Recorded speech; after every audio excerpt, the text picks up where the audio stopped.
morning, we have the pleasure of having with us Jimmy Gait. Mambo vipi? Salama sana. Good to have you. Thank you so much. Why don't you just say hi to our viewers, give us your social media handles so that guys can also interact with you on the socials. Excellent.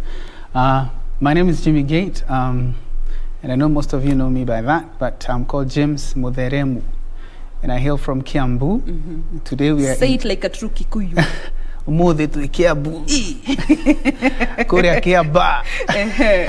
Anyways, so it's really nice to be here. Yes. If you want to interact with me, I'm at Jimmy Gait Official on Instagram. So please head there in case of anything. Inbox me, like, follow me, and yeah. Jimmy, when guys see you from your music, we used to perceive you as such an extroverted person. Oh, but really? Interestingly, you are so laid back. Are you an ambivert, an introvert, or we just mistake you for an extrovert? I'm actually an introvert from way back. Yeah. It's just that, when it comes to music, I sort of get into that element.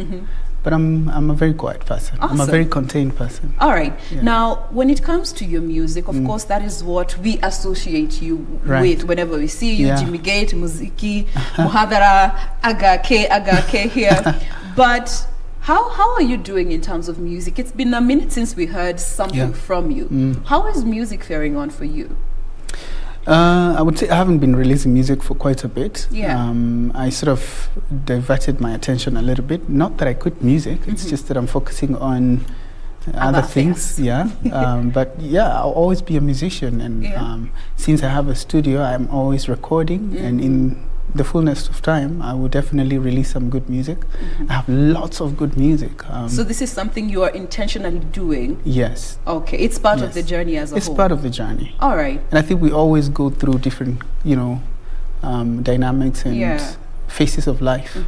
And I'm in that phase where I feel like I need to focus a little bit more on other things. Yes. But I haven't quit music like many people have been thinking. Yes, Jimmy Gait resigned from music. Jimmy Gait has quit music. This is Jimmy Gait's last song. Music is a calling for me. So I don't just do music because, people want me to, or because I want to. Or you're supposed to because you're an artist. I do music because it's a calling. Yeah. And sometimes God is going to tell you, you need to focus on this direction for now, so he can prepare you a little more so that when you come back into your better version of yourself. Absolutely. Now also looking at also the last time you were really in the public space was when you were going through some medical issues, when you're going for your treatment in India, and as far as that is concerned, that is as much as we know. How are you doing now? I'm doing good. Yeah. Of the course, recovery, how was it? It's been good. Yes. I was put on medication and I'm good. Adjusting to it? Are you taking your medicine? Well, that's a while back, Yes. So I think now it's basically, I was done with the medication. So now is basically living a healthy lifestyle, which is very important actually. Yes. Yeah. All right. Yeah. Now let's come to this space that you are in. How would you describe it, this entrepreneurial, this marketing space that you are in right now? How would you describe it, and where would you say the genesis of it all was?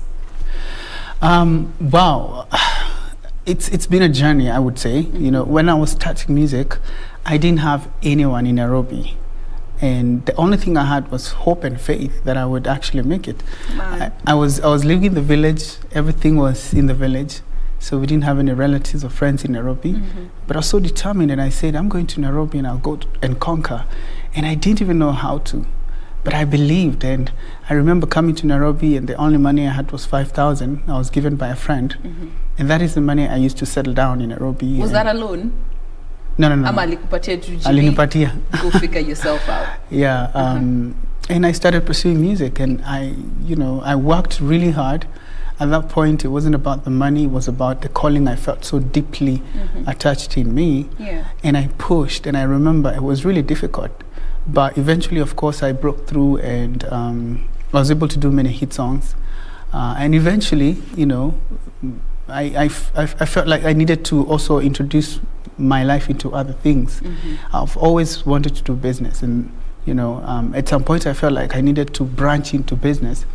because I'll not always be a singer. Yeah. You know? So it was as per the situation that was happening, or you just felt I need to diversify who I am as a person? Or was there a situation that was happening that gave you that wake up, or like, yo, Jim, kuja tuende kwa ile kona tukutane, we need to venture into other streams, other industries?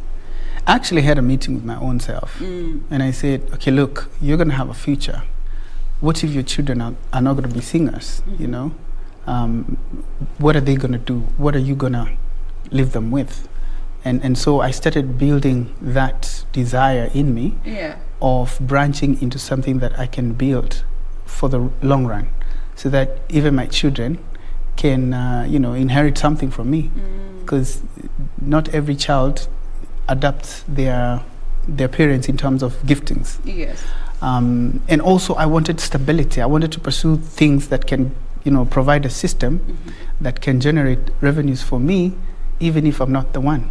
Because when you're a musician or an artist, you are the system. Yeah. If you don't sing, it means nothing is happening. You get something. Yeah. And that's it all over entertainment industry, in acting, in what you're doing. We need to think about other things that we can do that are not necessarily dependent on us, that are systems run by other people, but they can generate revenues for us.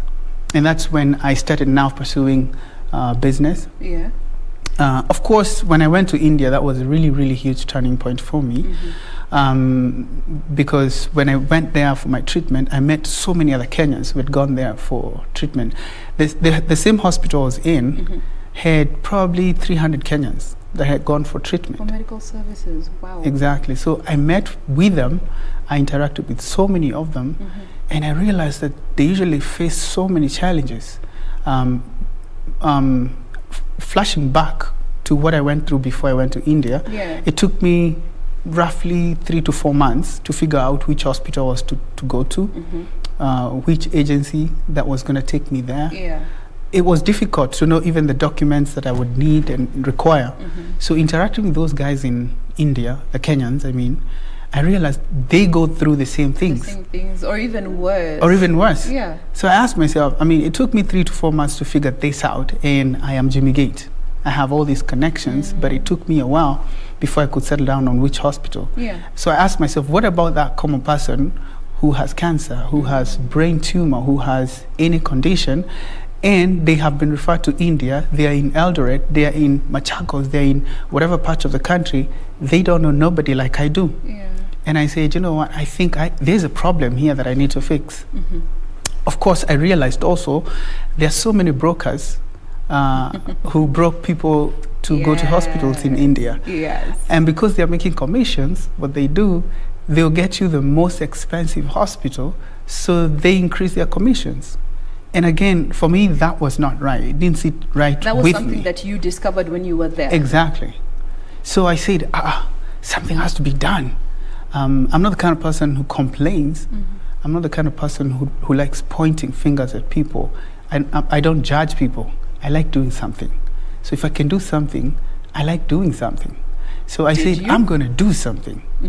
And so in my stay there, because I stayed there for a month, I started interacting with guys there, the doctors, and asked them, can we find people or agencies that can help us to create a path that can sort all this for our people, where we can get discounts for our people, where we can get good hospitals, And eventually I was able to meet this agency that helps lots of Kenyans and others, actually international patients, to access good hospitals, specialized hospitals, and access very high discounts. At a very good cost collectively. Absolutely. Now, allow me to just interject at that particular point. We need to take a very quick breather, but we'll be back to continue with this conversation. And I love that it has taken a personal journey for you to discover a gap that is there, that so many people get to deal with on a daily.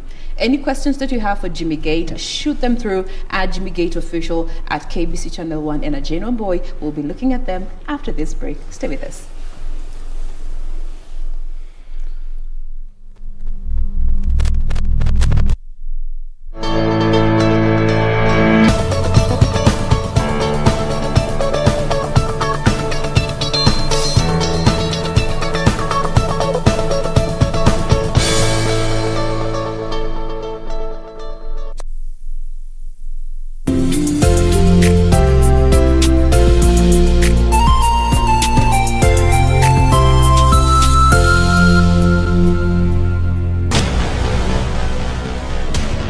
get the VIP access to the best shows on KBC Channel 1. We have something different, something special to spice you up.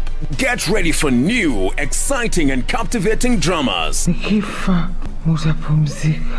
Movies. I love the smell. Comedy. I went to the Popos. Huh? Drama. Did he assault the Queen in my house, in my presence? News, sports, and so much more. Do the things that make you happy on KBC Channel 1.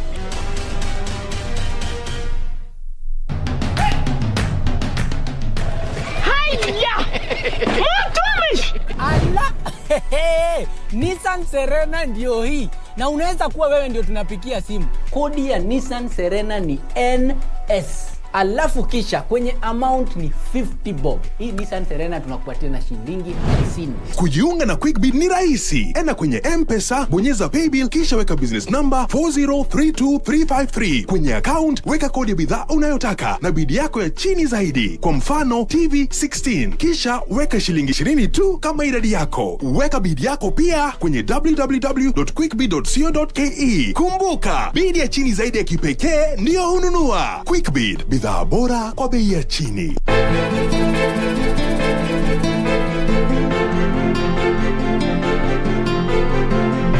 Mimi sikujua kama wewe ni mkarimu hivi. Mke wako ni mtupu kabisa. Mbona pesa kidogo? Kidogo eh?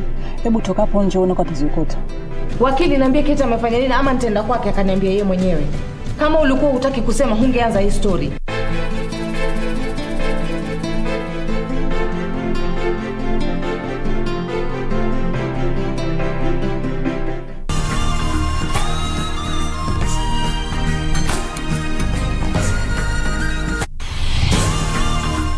This week on Surura, a warrior whose weapon of choice is glass.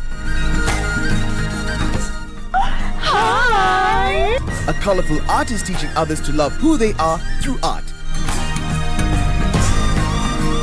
And finally, we drift over to join a young group of adventurers taking hiking to new heights.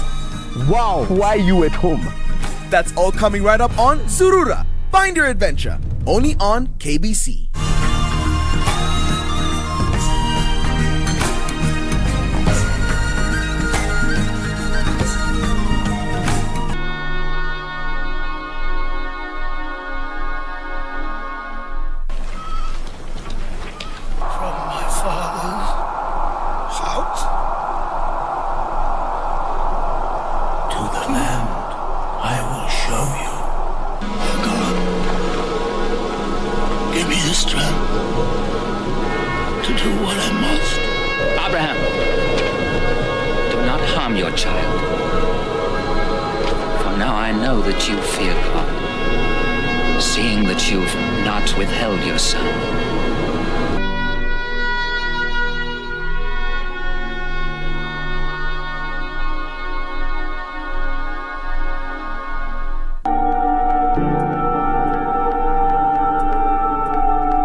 Glad you are still with us. This still remains to be Good Morning Kenya. Much love going out to Kip Tanui all the way from Morocco. Thank you so much for tuning in. We still have with us Jimmy Gait in studio. His handle is at Jimmy Gait Official. You can always talk with him on the socials. I'm sure he will be able to respond as and when he's able to do so. Now, to just pick up from where we left off before the break, you were now at a point where you are having conversations with the medics over there, just trying to find a lasting solution for that matter, right? For future patients who have to go through the same processes, have to go deep into their pockets just to get medical services that they desperately need to just live. Yes, so that worked very well. I identified a very, very good agency in India. So they have 300 specialty hospitals. Wow. And we've been able to help lots of Kenyans access very good hospitals and access very good discounts. I can tell you of many cases where patients came to me, they had a bill of 5 million from other agencies locally, and when they went there, they spent around 3.5. So we save like 1.5 million. And that is something I'm very keen on because I understand sometimes people don't have the money. They have to sell properties. They have to do harambes to, raise the money. So that is, So we are able also to advise on all the documentations required. So in a period of like 2 weeks, someone can have all the documents and be able to travel to India for treatment, and not only travel to India for treatment, but to a specialty hospital. If it's cancer, we'll take you to the best cancer hospital. So quality is not compromised Absolutely. as much as the price may be subsidized. Absolutely. All right. So out of that, I started developing a lot of passion on helping people. I can tell you, I really, really feel satisfied when I help people. I can imagine. I follow you on the socials, and sometimes even on your WhatsApp, I see you posting all these employment opportunities. Yes. And I gang up and najiuliza, Jimmy, isinedo. What are these you're running? Today you post 66 jobs available, 30 jobs available, 20 people needed for this, another 30 needed for this. Almost every week there's something that you post in terms of employment opportunities. Is this also an area that you have ventured into, or what's the story there? Yeah, so based on the passion, I praise the Lord. Yes. Yeah. Oh, by the way, congratulations on this new look. It looks good. I feel like I'm on CNN, streets. Hey, no, my son. KBC. Yes. Anyway, so I have so much passion on helping people because I want to leave a legacy to my generation of somebody who actually did something. You can never be successful if you don't have successors. You can never have impact if you're not changing people's lives. True. And that is exactly what I want. I don't want to be just a celebrity, because I think we have a misconception on who a celebrity is. A celebrity is not a popular person. A celebrity is someone who's doing something for the people and getting celebrated by what they are doing, the impact they're having in the society. When I got that revelation of who a celebrity is supposed to be, that changed my way of, it changed the way I look at things. Yeah. I think we are so much engrossed on us as celebrities. All the attention needs to come to us. We want to show people what we're doing, how we're doing, what we're eating, where we live, and all of that, which is okay. I don't have a problem with that. But I think we need to go a step further and see what can we do for the people based on the platforms that we create or people give us, because we have a responsibility. And so I'm taking that responsibility of looking at how I can help people. And one of the things that I discovered is that a lot of people don't have jobs. Especially after this pandemic. Exactly. Goodness. And so again, I started asking myself, what am I going to do about this? What can I do about this? Because the most successful people are the ones who solve other people's problems. So you have to identify a problem and solve it. So I identified this other problem, and now I'm trying to solve it. And the other day I said, in the next 2 years, my vision is to help 10,000 people get jobs. And so far so good. So again, I have teamed up with really, really good agencies abroad that are helping a lot of people. We've been able to take a lot of people to abroad for very good jobs, safe jobs. Forget about these cases you hear. They do happen. It is a valid concern. They do happen. Yeah. But we also need to look at it from the other side of the coin, because I think the media just runs one side of the coin. For instance, I'll give you statistics. If you look at how many people from Middle East, Kenyans, who come back dead, right? There are around 12 people in almost a whole year. From the US, almost 30 people are coming back every month. Every month. Every month, but the media doesn't cover that.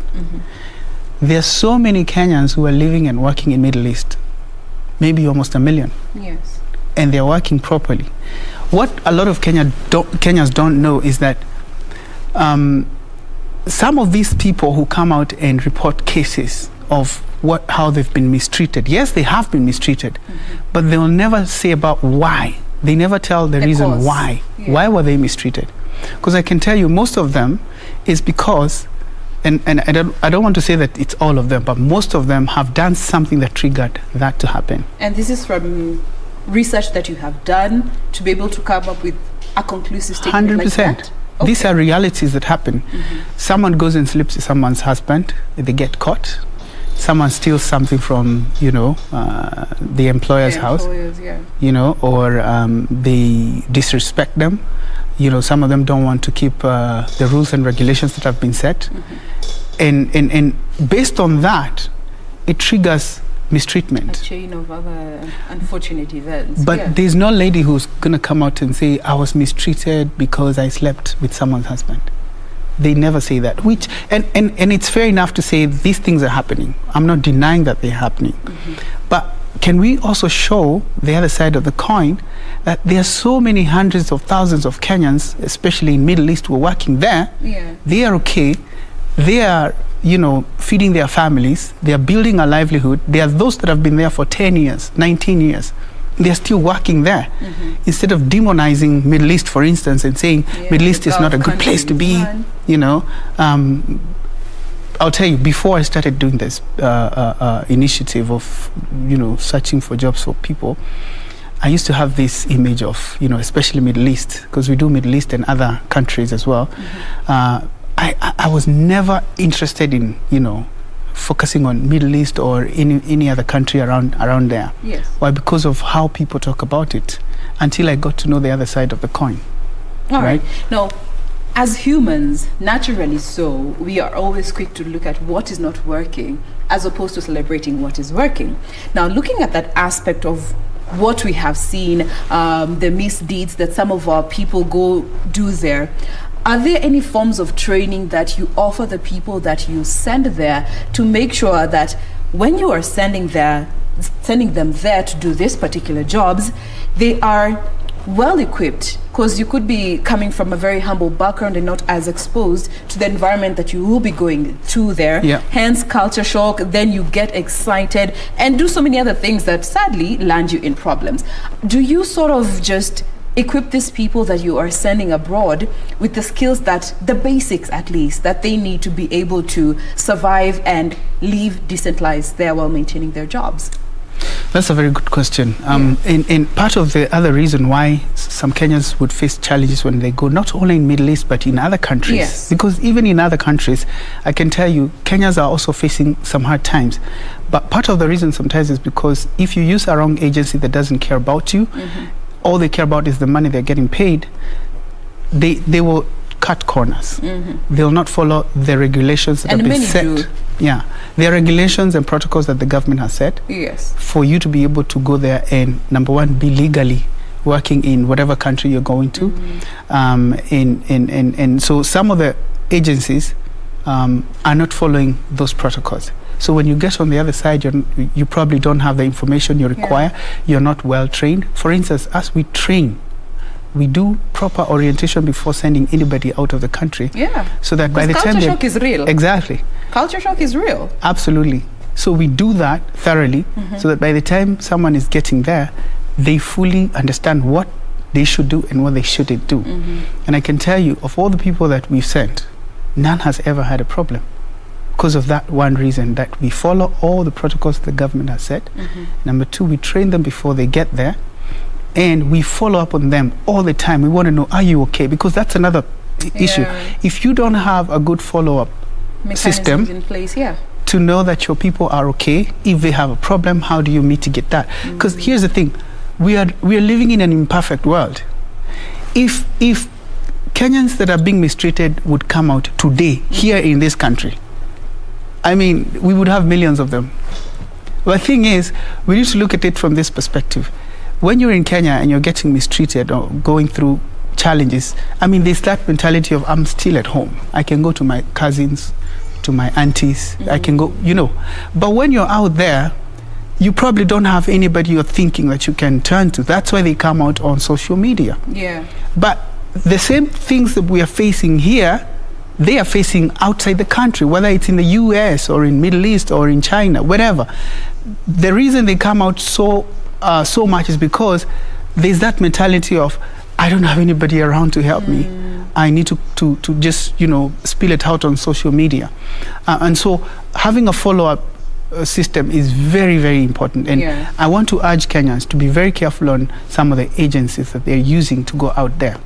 You have to vet them. You have to find out about how legit they are, because some of them are not. Yes. There are those that are legit and they're doing a good job. But I'm also here to educate Kenyans and tell them, look, don't say this country or that country is totally bad, don't go there. Yeah, yes, there are issues that are happening there. There's issues everywhere. But there are issues everywhere. Yes. So for me, it's making sure that you're following all the protocols that have been set. Make sure that you confirm that the agency you're using is having a good follow-up program. Are they registered with the government? Are they following all the protocols? Are they giving you an orientation before you go there? Yes. If they're not following through those things, please forget it. Step back. Step back. And this was part of the conversation that we actually had this past Monday here with Honorable Sankok.